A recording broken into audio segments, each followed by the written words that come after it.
City cable news కి స్వాగతం. మరోమారు వైసీపీ ప్రభుత్వాన్ని గెలిపిస్తే మచిలీపట్నం పోర్టు దశ దిశ మారతాయని, యువతకు ఉద్యోగ అవకాశాలు ఏర్పడతాయని వైసీపీ ఎమ్మెల్యే అభ్యర్థి పేర్ని కిట్టు తెలిపారు. మచిలీపట్నం నియోజకవర్గ వైసీపీ ఎమ్మెల్యే అభ్యర్థి పేర్ని కిట్టు గిలకల దిండిలో తన ప్రచారాన్ని 2వ రోజు కొనసాగిస్తున్నారు. ఈ సందర్భంగా కార్పొరేటర్ తిరుమల శెట్టి వరప్రసాద్ ఆధ్వర్యంలో గ్రామస్తులు పేర్ని కిట్టుకు ఘన స్వాగతం పలికారు. గిలకల దిండిలో గడప గడపకు కిట్టు వెళ్లి ప్రజలకు అందే సంక్షేమ పథకాల వివరాలు తెలుసుకున్నారు. అన్ని వర్గాల సంక్షేమానికి కట్టుబడి పనిచేస్తామని ఆయన హామీ ఇచ్చారు.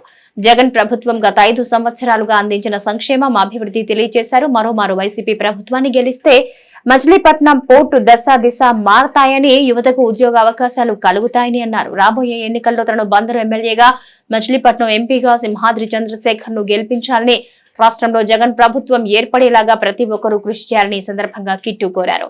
తమ ప్రభుత్వం అధికారంలోకి వచ్చాక గిలకల దిండిలో సమస్యలన్నీ పరిష్కరిస్తామని హామీ ఇచ్చారు. ఈ కార్యక్రమంలో పెద్ద ఎత్తున వైసీపీ నాయకులు, కార్పొరేటర్లు, అభిమానులు పాల్గొన్నారు.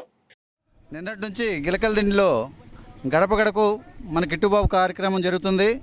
ఈ కార్యక్రమంలో ప్రజలందరూ కిట్టుబాబుకి నీరాజనాలు పలుకుతున్నారు. జగన్ గారు చేసిన పథకాలు, ప్రభుత్వ పథకాలన్నీ ఉపయోగించుకొని ప్రతి ఒక్కరు తృప్తితో ఉండి ఈరోజు మేమంతా మీకే సపోర్ట్ చేసి మీకు ఓట్లు వేస్తామని తెలియజేస్తున్నారు. అలాగే పేరు నాని గారు చేసిన అభివృద్ధిని గుర్తు చేసుకొని కిట్టుబాబు గారిని గెలిపించుకుంటామని ప్రతి ఒక్కరు తెలియజేస్తున్నారు. ఈరోజు ప్రతి ఒక్కరు కూడా ఈ గడప గడపకు అనే కార్యక్రమానికి హాజరయ్యి చాలా సంతోషంగా పేరుని కిట్టుబాబు గారికి నీరాజనాలు తెలియజేస్తున్నాం. గడప గడప కార్యక్రమానికి విచ్చేసిన మన ఎమ్మెల్యే అభ్యర్థి పేరుని కిట్టుబాబు గారికి చాలా ఉత్సాహంగా కార్యకర్తలంతా గడప గడప తిరుగుతూ హారతులు పడుతూ మంచి ఉత్సాహంగా తిరుగుతున్నారు. ఇలాగే వాళ్ళ నాన్నగారికి 2004లో నలుగురు నరసరావు మీద నిలబడితే 33,000 మెజార్టీతో ఎలాగా వచ్చిందో, ఇంకొక 7,000 కలిపి 40,000 మెజార్టీతో మా మత్స్యకారులంతా కిట్టుబాబు గారికి అఖండ విజయం చేకూరుతామని. గిలకలదిండి 27వ డివిజన్లో వైఎస్ఆర్సీపీ అభ్యర్థి పేరుని కిట్టుబాబు గారు గడప గడపకే మన ప్రభుత్వం కార్యక్రమం ఇచ్చేస్తున్నారు. ప్రతి ఒక్క కుటుంబం ఆరతులతో నిరాజన పడుతుంది. ఎందుకనంటే దీనికి ముఖ్య కారణం గత పాలకుల్లో కానీ ఎన్నడూ లేని విధంగా శ్రీ వైఎస్ జగన్మోహన్ రెడ్డి గారికి పెట్టిన సంక్షేమ పథకాలు గడప గడపకి ఇంటికొచ్చి, అయ్యా మాకు పింఛన్ ఇంటికి వస్తుంది, మాకు మత్స్యకార భరోసా వస్తుంది, అమ్మఒడి పడుతుంది, చెయ్యూత, ఆసరా, ప్రతి పథకం కాడ మా ఇంటికి వచ్చి ఎవరో మధ్యవర్తి దళారులు లేకుండా వాలంటరీ వచ్చి మాకు ఏ సర్టిఫికేట్ కావాలన్నా, ఏ కాగితం కావాలన్నా ప్రతి ఒక్కరూ, అయ్యా కరోనాలో నువ్వు చేసిన సేవలు మర్చిపోలేం అయ్యా కిట్టుబాబు, నిన్ను మళ్ళీ ఎమ్మెల్యేగా గెలిపించుకుంటాం మంద నియోజకవర్గంలో. అలాగే రాష్ట్రంలో మనసున్న మహారాజు జగన్మోహన్ రెడ్డి గారిని మళ్ళీ ముఖ్యమంత్రిని చేసుకోవాల్సిన అవసరం మాకు ఎంతన్నా ఉంది. ఈ కోటాలు గీటాలు మూటగట్టి ప్రతికూల వాతావరణ పరిస్థితుల కారణంగా పెడన మున్సిపాలిటీలో 3 రోజులకు ఒకసారి మంచినీరు సరఫరా చేస్తామని కమిషనర్ బి వెంకటరామయ్య తెలిపారు. ప్రతికూల వాతావరణ పరిస్థితుల కారణంగా పెడన మున్సిపాలిటీలో 3 రోజులకు ఒకసారి మంచినీరు సరఫరా చేస్తామని కమిషనర్ బి వెంకటరామయ్య తెలిపారు. వేసవిలో రా వాటర్ అందించే తరకటూరు సమ్మర్ స్టోరేజ్ ట్యాంకులో నీటి విలువలు గణనీయంగా తగ్గిపోయినందున ఈ నిర్ణయం తీసుకున్నామని కమిషనర్ తెలిపారు. ప్రజలు త్రాగునీటిని పొదుపుగా వాడుకోవాలని, వృధా చేయరాదని ఆయన పేర్కొన్నారు. అసౌకర్యాన్ని ప్రజలు అర్థం చేసుకుని సహృదయంతో మున్సిపాలిటీకి సహకరించాలని ఆయన విజ్ఞప్తి చేశారు. నేను మున్సిపల్ కమిషన్ మాట్లాడుతున్నాను. గౌరవ కలెక్టర్ గారు మరియు రాష్ట్ర మున్సిపల్ డైరెక్టర్ గారు ఇచ్చిన ఆదేశాల మేరకు పట్టణంలో ప్రతిరోజు నీటి సరఫరా ఇవ్వవలసిందిగా ఆదేశించినారు.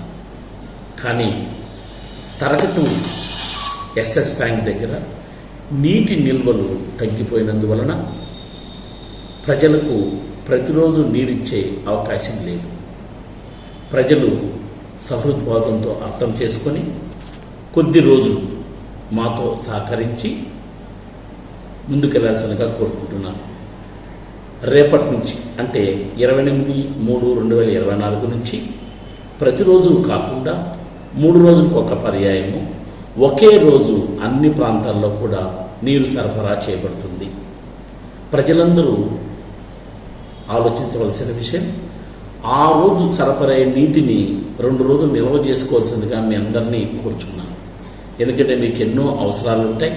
వాటన్నిటినీ మీరు ఆలోచించి ఆ నీటిని నిల్వ చేసుకొని 3వ రోజు మళ్ళీ మున్సిపల్ అధికారులు వచ్చే నీటిని ఉపయోగించుకోవాల్సిందిగా కోరుకుంటూ, ఈ విపత్కర పరిస్థితి కొద్ది కాలం మాత్రమే మనకుంటుంది. మన రాష్ట్ర స్థాయి అధికారులు కానీ, జిల్లా కలెక్టర్ కానీ అనునిత్యము ప్రజల గురించి ఆలోచిస్తూ వారికి ఇవ్వాల్సిన నీటిని. కృత్తివెన్ను మండలం సంగముడి గ్రామంలో నూతనంగా నిర్మించిన శ్రీ అభయాంజనేయ స్వామి ఆలయంలో అత్యంత వైభవంగా శ్రీ అభయాంజనేయ స్వామి విగ్రహ శిఖర ప్రతిష్ఠా కార్యక్రమం ఘనంగా నిర్వహించారు. కృత్తివెన్ను మండలం సంగముడి గ్రామంలో నూతనంగా నిర్మించిన శ్రీ అభయాంజనేయ స్వామి ఆలయంలో అత్యంత వైభవంగా శ్రీ అభయాంజనేయ స్వామి విగ్రహ శిఖర ప్రతిష్ఠ కార్యక్రమాన్ని నిర్వహించారు. ఈ కార్యక్రమంలో భాగంగా ఉదయం 6 గంటలకు గోపూజ, గణపతి పూజతో ప్రారంభమైన పూజా కార్యక్రమాలు, విగ్రహ ప్రతిష్ఠ, శిఖర ప్రతిష్ఠ, వినాయక విగ్రహ ప్రతిష్ఠ, పూర్ణాహుతి, కుంభాభిషేకం కార్యక్రమాలు వేద పండితులచే అత్యంత వైభవంగా నిర్వహించారు. పరిసర గ్రామాల నుంచి పెద్ద ఎత్తున భక్తులు స్వామివారిని దర్శించుకున్నారు.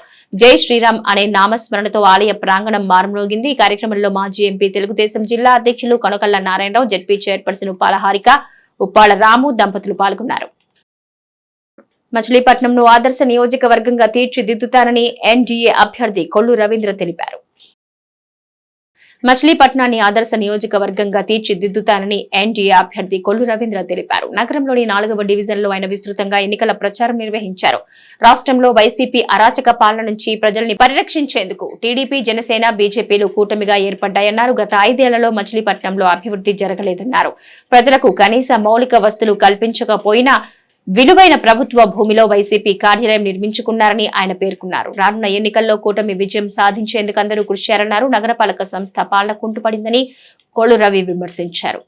ప్రతిపక్ష కార్పొరేటర్లు ఉన్న డివిజన్లలో వైసీపీ ఇన్ఛార్జితో పనులు జరిపించడం ప్రతిపక్షాలను అవమానించడమేనన్నారు. ప్రజలకు దొంగ పట్టాలిచ్చి వైసీపీ నాయకులు మోసం చేస్తున్నారని ఆయన ఆరోపించారు. ఈ కార్యక్రమంలో జనసేన కార్పొరేటర్ పినిశెట్టి ఛాయాదేవి, పినిశెట్టి వేణు, మాజీ కౌన్సిలర్ చలమలశెట్టి రమేష్, టీడీపీ, జనసేన నాయకులు పాల్గొన్నారు.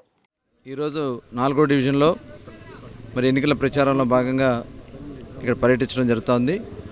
కార్పొరేటర్ ఛాయాదేవి గారు, అదేవిధంగా ఇన్ఛార్జ్ వేణు గారు, అలాగే కరెట్ల సుశీల గారు, అలాగే మాజీ కౌన్సిలర్ రమేష్ గారు అందరూ కూడా ఉదయం నుంచి అందరినీ కలుసుకోవడం, వాళ్ళ సమస్యలు తెలుసుకోవడం. ప్రధానంగా ఇక్కడ ఈ ప్రభుత్వం వచ్చాక పూర్తిగా నిర్లక్ష్యం కాబడింది. ఎందుకంటే గత ప్రభుత్వంలో రోడ్లు కానీ డ్రైన్లు కూడా ఆ రోజు 100 కోట్ల రూపాయలు నిధులు తీసుకొచ్చాం. కానీ ఎక్కడ కూడా డ్రైన్లు నిర్మాణాన్ని సగంలోనే ఆపేశారు. జస్ట్ 30% వర్క్ జరిగింది. కాంట్రాక్టర్ బిల్లు చెల్లించగానే కాంట్రాక్టర్ వెళ్ళిపోయాడు. ఇవాళ నీళ్ల సమస్య ఈ ప్రాంతానికి శాశ్వతంగా పరిష్కారం కావాలని చెప్పి వలందపాలెంలో ఒక రిజర్వాయర్ నిర్మాణం చేశాం. అలాగే సర్కారు తోటలో కూడా ఒక నిర్మాణం చేశాం. కానీ ఇక్కడ నీళ్ల సమస్య ఉందని చెప్పి ఇప్పుడు వాళ్ళు చెప్తామంటే నిజంగా ఈ ప్రభుత్వంలో వీళ్ళు ఏం చేస్తున్నారా అని చెప్పి నాకు అనిపిస్తూ ఉంది. ఇప్పుడు ఒకవేళ హైట్ డిఫరెన్సెస్ ఉంటే దాన్ని సరి చేసుకోవాలి. దానికి కావాల్సినటువంటి ఓవర్ హెడ్ ట్యాంక్ ప్రెషర్ వస్తుంది వాటర్. అలాంటిది ఇక్కడ కూడా నీళ్ళు రావట్లేదంటే ఇంతకంటే చేతకందనం ఈ ప్రభుత్వాన్ని, మున్సిపాలిటీ పాలకపక్షాన్ని. మరి కార్పొరేటర్ గారు ఎన్నిసార్లు చెప్పినా కూడా కనీసం ఇక్కడ ఎవరినో ఇన్ఛార్జిని పెడతారంట. ప్రజల చేత ఎన్నుకోబడినటువంటి కార్పొరేటర్లు వాళ్ళు ప్రజా సమస్యల గురించి కమిషనర్ గారి దృష్టి తీసుకెళ్తే ఇక్కడ కాదు వేరే వాళ్ళతో మరి దళారులు పెట్టి ఇక్కడ నడిపిస్తూ ఉన్నారు పేరు నాని గారు. ఇది ఎంతవరకు సమంజసం? గతంలో మేము ఎప్పుడు కూడా ఇలా చేయలే. ఆ రోజున 42 వార్డులున్నా, ఆ రోజున వైఎస్ఆర్ పార్టీ కార్పొరేటర్లు గెలిచినా ఎక్కడ కూడా చూసుకోకుండా వాళ్ళకు కూడా అభివృద్ధి కార్యక్రమాలకు డబ్బులు ఇచ్చి చేయించాం. కానీ ఇవాళ ప్రజా సమస్యలు కూడా పట్టించుకోకుండా చేస్తూ ఉన్నారు. అందుకనే గతంలో మరి ఇక్కడ ఏదైతే స్కౌట్స్ ల్యాండ్స్ ఉందో స్కౌట్స్ వాళ్ళకు ఉపయోగపడే అంతవరకు పెట్టుకుని మిగతాది స్టేడియం నిర్మాణం చేయడానికి 5 కోట్ల రూపాయలు శాంక్షన్ చేయించాం. ఇక్కడ స్విమ్మింగ్ పూల్ ఉంది. అట్లాగే అక్కడ ఒక ఇండోర్ స్టేడియం కడతానికి కూడా 2 కోట్ల రూపాయలు ఆ రోజు చేస్తే దీన్ని చేయనివ్వకుండా పేరు నాని గారు అడ్డం పడ్డారు. ఇవాళ విలువైనటువంటి భూమి, ఇవాళ ప్రజలకి చెందాల్సినటువంటి భూమిని ఇవాళ పార్టీ కార్యాలయం కట్టుకుంటున్నాడు తప్ప ప్రజలకు ఉపయోగపడే కార్యక్రమాలు ఏ రోజు ఇక్కడ పేరు నాని గారు చేయరు. ఇవాళ ఏదైతే జిల్లా పరిషత్ సెంటర్లో అక్కడ ఉన్నటువంటి చెరువుని బ్యూటిఫికేషన్ చేసి మొత్తం కూడా చుట్టూ వాకింగ్ ట్రాక్ పెట్టి ప్రజలకు ఉపయోగపడే విధంగా కార్యక్రమాలు చేద్దామంటే దానికి అడ్డం పడ్డారు. కానీ మేము ఆ రోజున బోర్డ్ ఆఫీస్ సెంటర్ నుంచి చిలకలపూడి సెంటర్ రింగ్ వరకు డబల్ రోడ్ వేసి సెంటర్ లైటింగ్ పెట్టి మరి బీచ్కి వెళ్ళాలంటే కూడా ఉపయోగపడే విధంగా బీచ్ వరకు డబల్ రోడ్ వేయడానికి ఇంజనీరింగ్ కాలేజ్ వరకు డబల్ రోడ్ వేసాం. కానీ అవతల రోడ్డు 30 కోట్ల రూపాయలు శాంక్షన్ చేసి అది ఆపేశారు. ఇవాళ జిల్లా పరిషత్ సెంటర్ నుంచి కోనేటి సెంటర్ వరకు కోనేడు సెంటర్ నుంచి రాజుపేట సెంటర్ వరకు మొత్తం కూడా బ్యూటిఫికేషన్ సెంటర్ డివైడర్ పెట్టి చెట్లు పెడితే ఆ చెట్లు కూడా నరికేసే పరిస్థితికి వచ్చారు. ఇవాళ ఈ ప్రభుత్వం పేరు నాని గారు ఏమీ చేయకుండా ఇప్పుడు నేను పట్టాలు ఇస్తానని చెప్పి స్ట్రీట్ ఫీల్డ్ అని చెప్పి దొంగ పట్టాలు సృష్టించి ప్రజలు మోసం చేసే కార్యక్రమాలు చేస్తున్నారు. కానీ ఇది జరగనివ్వం. ప్రజల్ని చైతన్యపరుస్తాం. ఈ రాష్ట్రంలో ఈ జగన్మోహన్ రెడ్డి పాలనలో ఎంత నష్టపోయారో, మచిలీపట్నం ఈ పేరు నాని గారి పరిపాలనలో ఎంత నష్టపోయిందో ప్రజలకు వివరించి తిరిగి మళ్ళీ స్వచ్ఛమైనటువంటి ప్రభుత్వాన్ని జనసేన, తెలుగుదేశం, ఎన్డీఏ, బీజేపీ ప్రభుత్వాన్ని తెచ్చుకుని ఎన్డీఏ కూటమిగా మచిలీపట్నంలో జెండా ఎగరేసి బందర్ నియోజకవర్గాన్ని ఆదర్శవంత నియోజకవర్గంగా అభివృద్ధి చేస్తామని కూడా నేను హామీ ఇస్తాను. అందరికీ నమస్కారం.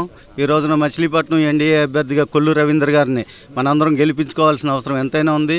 బందరు అభివృద్ధి చెందాలంటే మళ్ళీ కొల్లు రవీంద్ర గారు గెలిచి ఎన్డీఏ అభ్యర్థిగా భారతీయ జనతా పార్టీ, జనసేన, తెలుగుదేశం 3 పార్టీలు ఉమ్మడి అభ్యర్థిగా పోటీ చేయించుతాం. అందరూ ఎక్కువ మెజార్టీతో గెలిపించాలని చెప్పి ప్రజలందరినీ కోరుకుంటున్నాను. అందరికీ నమస్కారం అండి. ఈరోజు మన మచిలీపట్నం 4వ డివిజన్లో మన జనసేన, టీడీపీ అలాగే బీజేపీ కలిగితే మా ఉమ్మడి అభ్యర్థి కొల్లు రవీంద్ర గారు 4వ డివిజన్ పర్యటనకు వచ్చారు. అలాగే వార్డులో చాలా సమస్యలతో కూడుకునండి, డ్రైనేజ్ కానీ అలాగే వాటర్ సప్లైలో కానీ చెరువు, మన నవజీవన్ స్కూల్ పక్కన ఉన్నటువంటి చెరువులు కానీ, ఇక్కడ స్కౌట్లు ఒకటి కాదండి, చెప్పుకుంటా పోతే చాలా పెద్ద చిట్టా వచ్చేలా ఉంది. ఇక బందరు మొత్తం చూస్తే చాలా దుర్భర స్థితిలో ఉంది.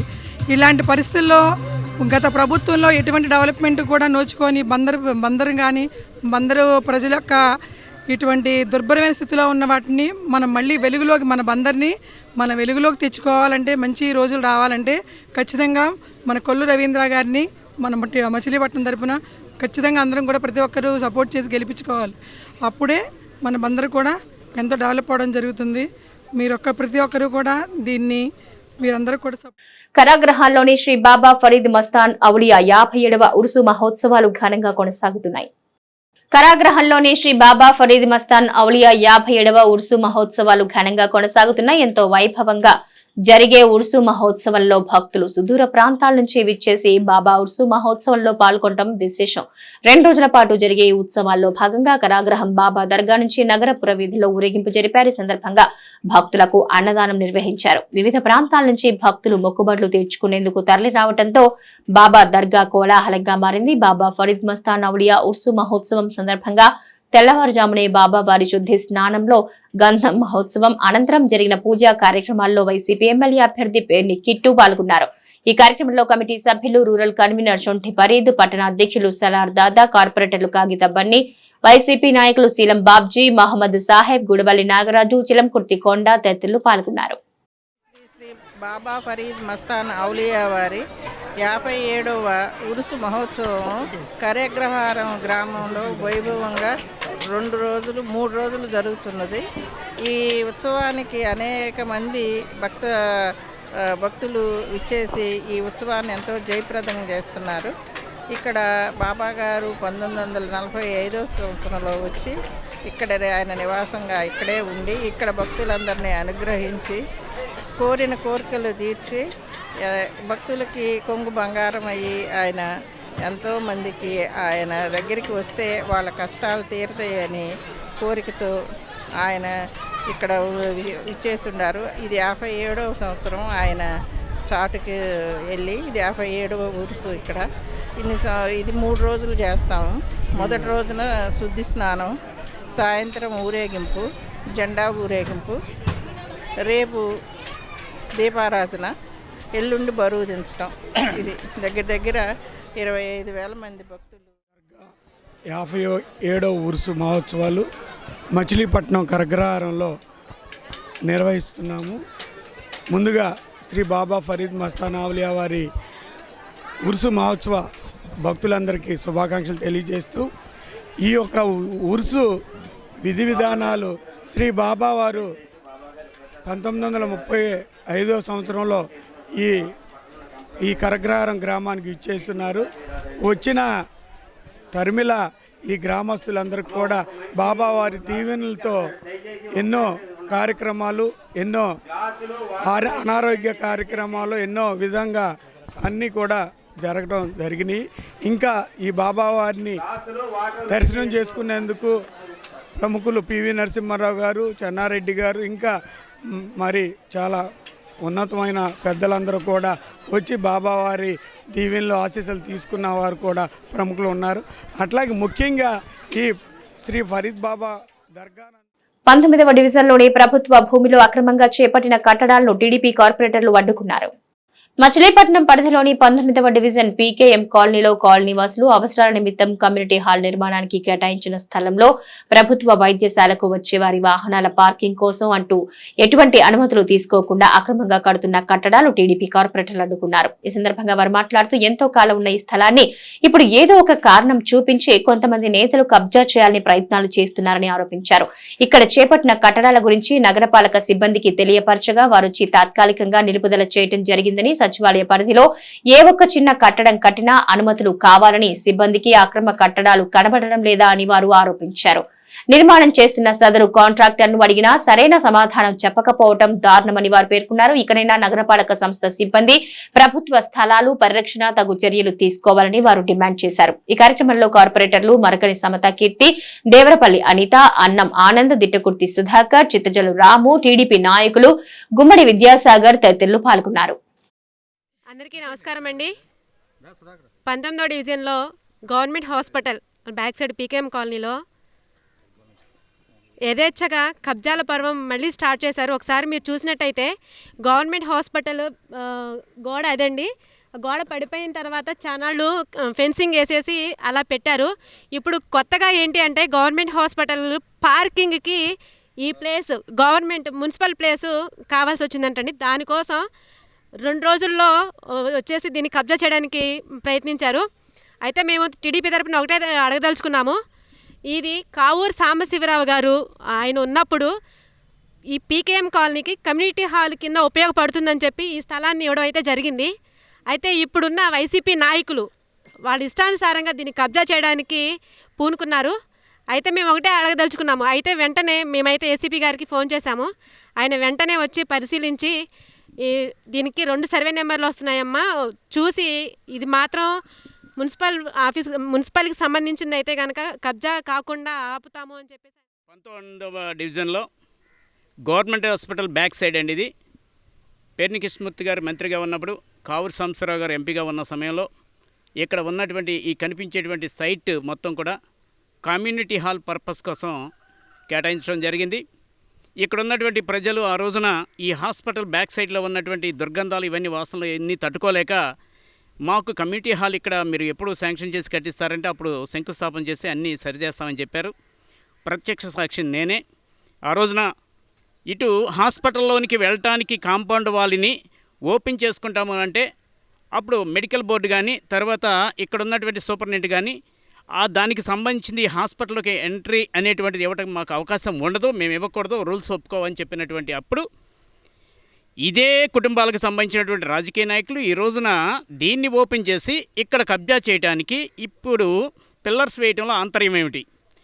ఆ రోజున ప్రజలను అడవడానికి దారే లేదు, హాస్పిటల్కి సంబంధం లేదు, అదంతా పీకేఎం కాలనీకి సంబంధించిన సైట్ అని చెప్పినటువంటి వారు ఈ రోజున వారి దగ్గర ఏ పత్రాలు లేకుండా వచ్చేసి వాళ్ళు నిరంతరాయంగా ప్రతి చోట కబ్జా చేయడంలో ఆంతర్యం ఏమిటి? ఇక్కడ ఉన్నటువంటి స్థానికంగా ఉన్నటువంటి కొంతమంది బ్రోకర్లు, అదే రాజకీయ వైఎస్ఆర్ బ్రోకర్లు కొంతమంది ఇక్కడ ఎంటర్ అయిపోయి దీన్ని మరియు ఇక్కడ కార్పొరేటర్ అనిత గారు కలిసి 3 రోజుల క్రితం దీన్ని ఆపి ఆల్రెడీ సచివాలయంలో ఇన్ఫామ్ చేశారు.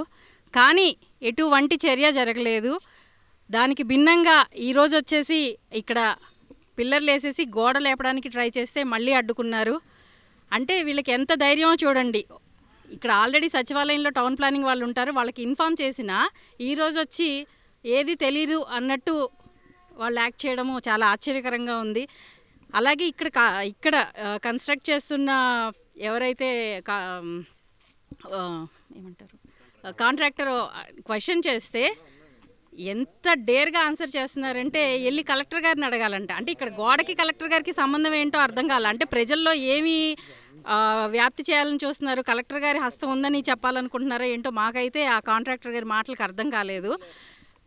దీన్ని బట్టి మాకు ఏమర్థం అవుతుందంటే వాళ్ళకి ఏదైనా అవసరం ఉంది అనుకుంటే కనుక అది గవర్నమెంట్ ప్లేస్ అయినా పర్సనల్ వాళ్ళకి సంబంధించింది అయినా కూడా ఆక్యుపై చేసే రైట్స్ వచ్చేటట్టు ఈ గవర్నమెంట్ వాళ్ళకి అధికారులకు కానీ వాళ్ళకి అండదండలుగా నిలుస్తుంది. ఇటువంటి అన్నిటికీ మా తెలుగుదేశం తరఫున తీవ్రంగా ఖండిస్తూ ఈ స్థలము ఎప్పటికైనా ఇక్కడ స్థానికులకి కమ్యూనిటీ హాల్ కట్టడం. సిటీ కేబుల్ న్యూస్ సమాప్తం.